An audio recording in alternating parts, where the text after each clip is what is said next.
Today, Robert's Guitar Dungeon, I'm going to give you 6 tips to help you decide which guitar to buy.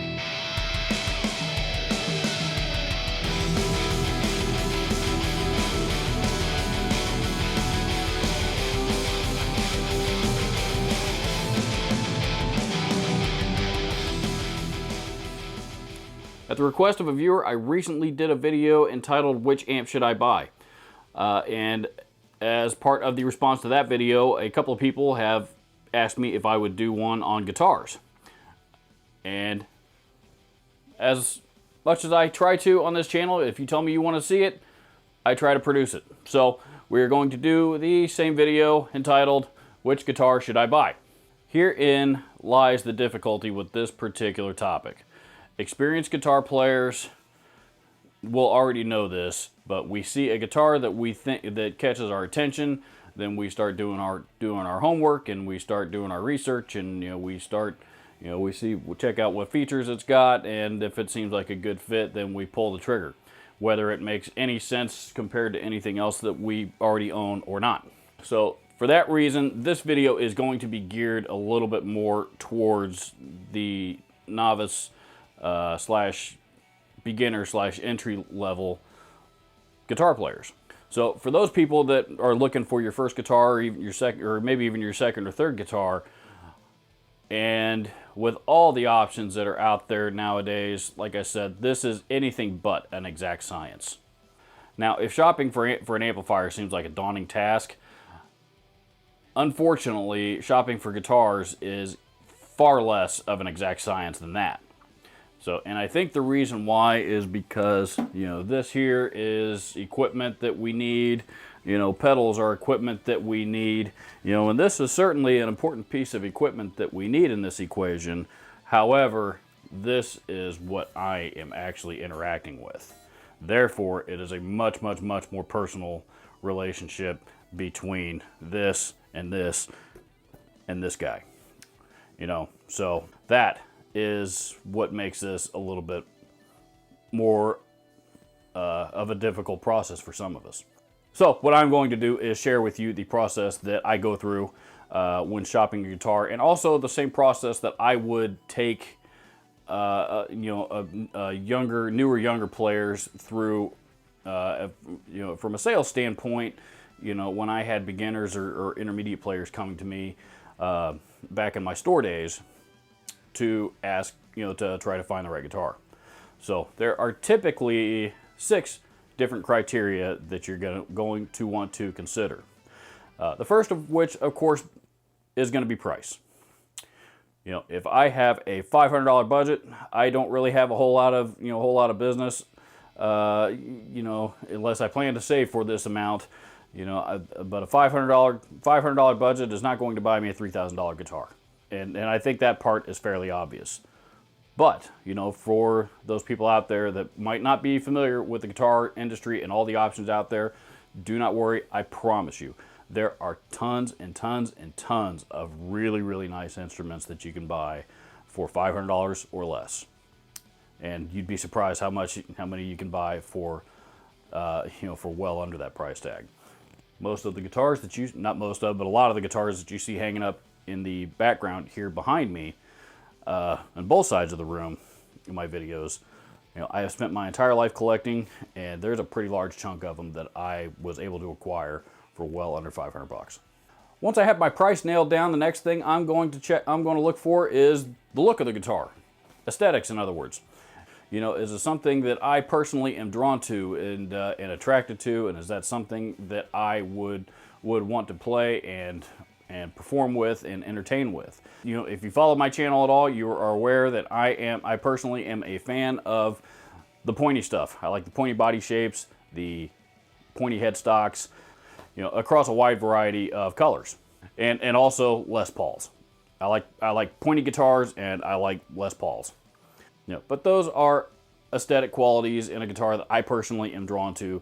You will be able to figure out pretty quickly what you like and what you don't like.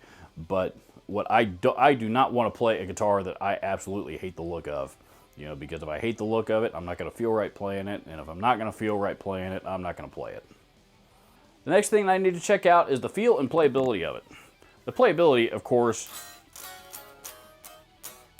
is how well I can fret chords and, play solos. The playability, of course, is how well I can do all that kind of stuff, and all guitars really play different.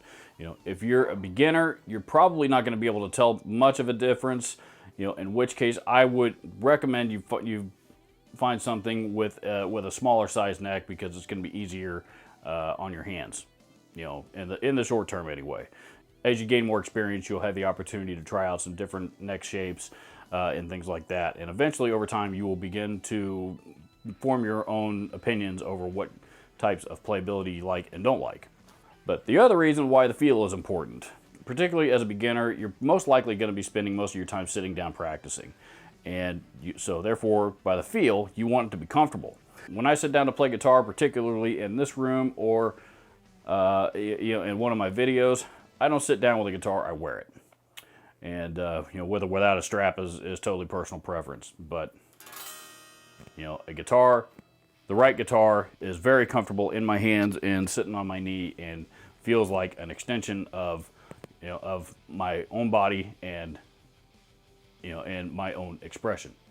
And it's a feeling that is very, very difficult to describe to a beginner, which is why I encourage you to go to a local guitar shop, sit down with them, and sit down with a couple of them, try them out, and again, just see how they feel. And once you are actually in that position, you will be able to make that determination of what the best feeling guitar is on your own. Next important thing that I'm going to look for is what features come on some of these guitars.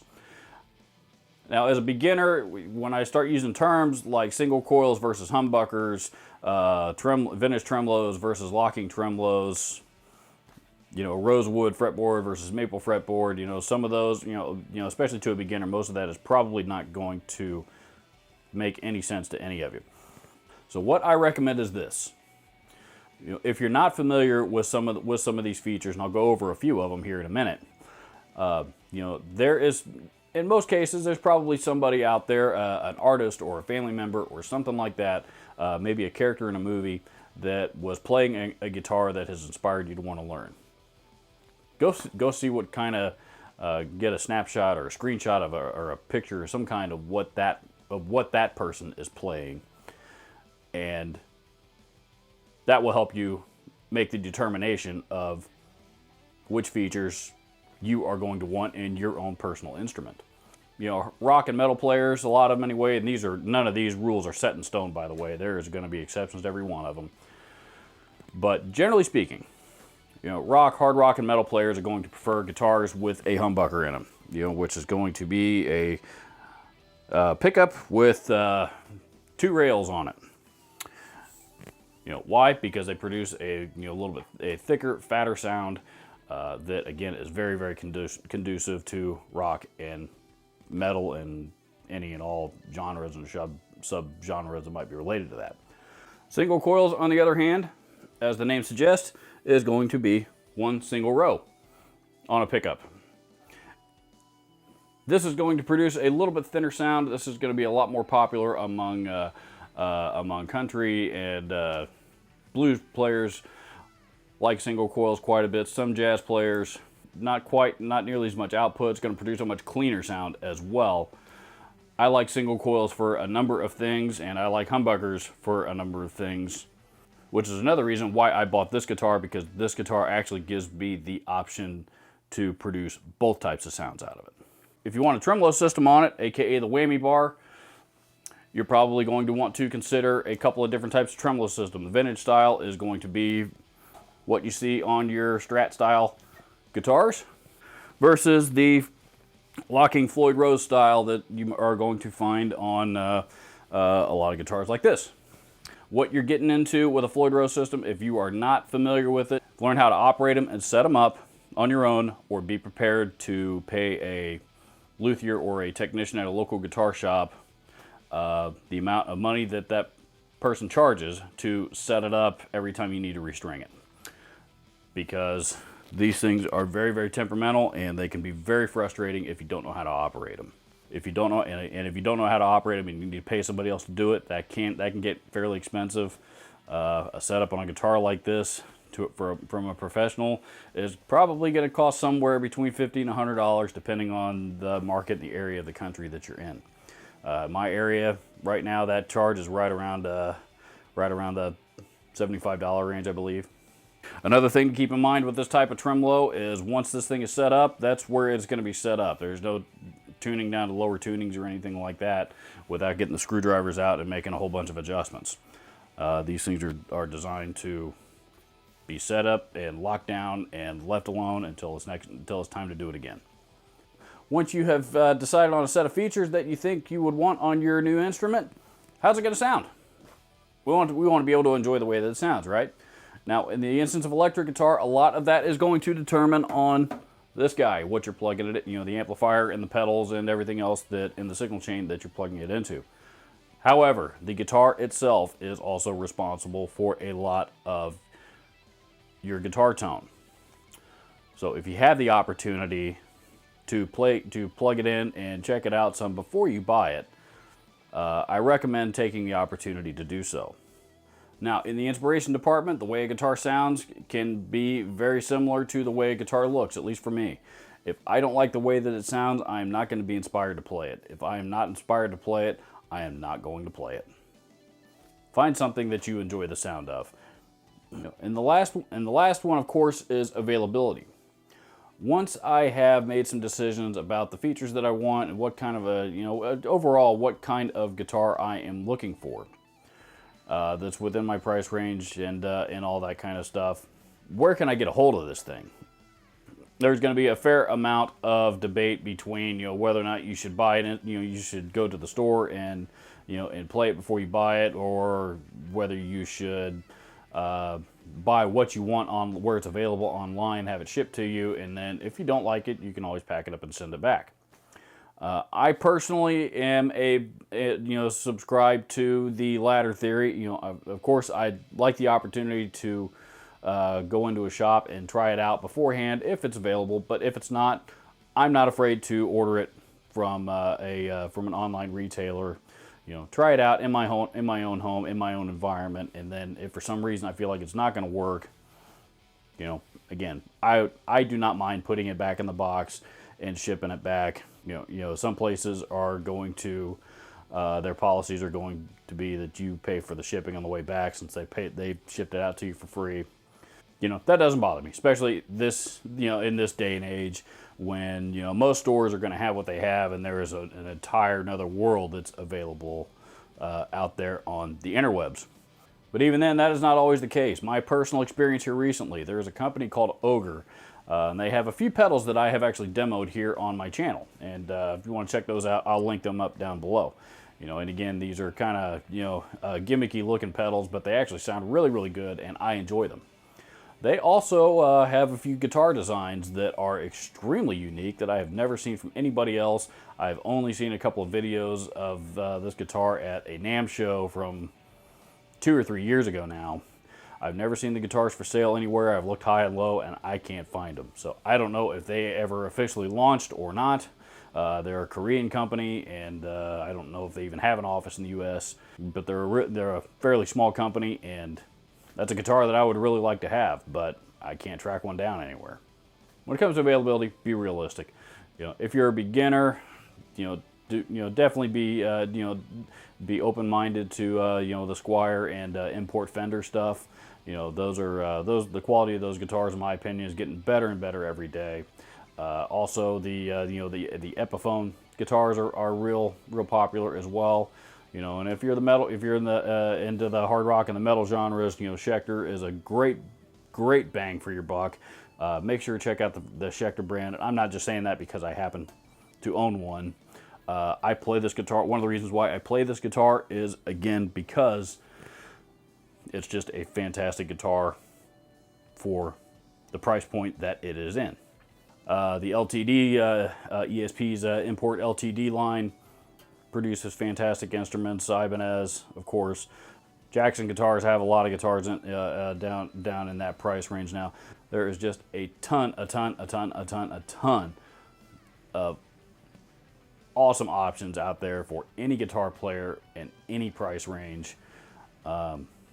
in pretty much any part of the world. So if there is one piece of advice that I would offer up to beginner and intermediate level guitar players that might not be real sure what it is that you're shopping for, if something doesn't work out, that's okay. There are so many other options out there.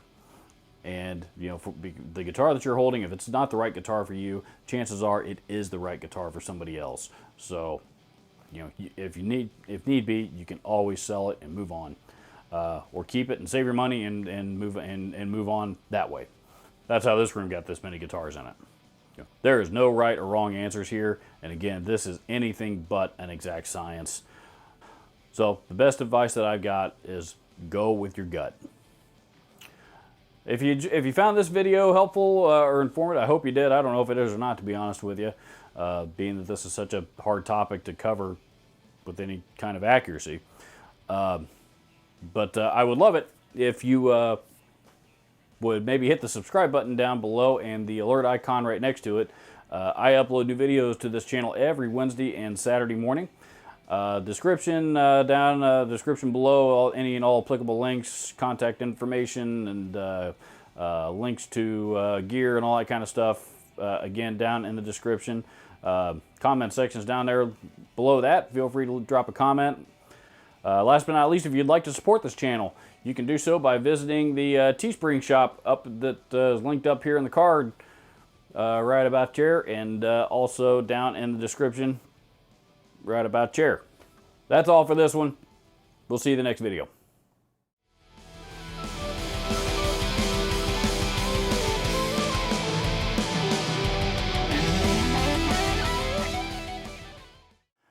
You know what? There are tons of young people out there that want to get involved in music and do not have the means to do so. If you are watching this video, most likely you're a musician, and many experienced musicians have tons of broken and unwanted gear lying around that they're not doing anything with. Please visit my friends at Share the Music on Facebook at the link below and learn how you and your unwanted gear can help change somebody's life.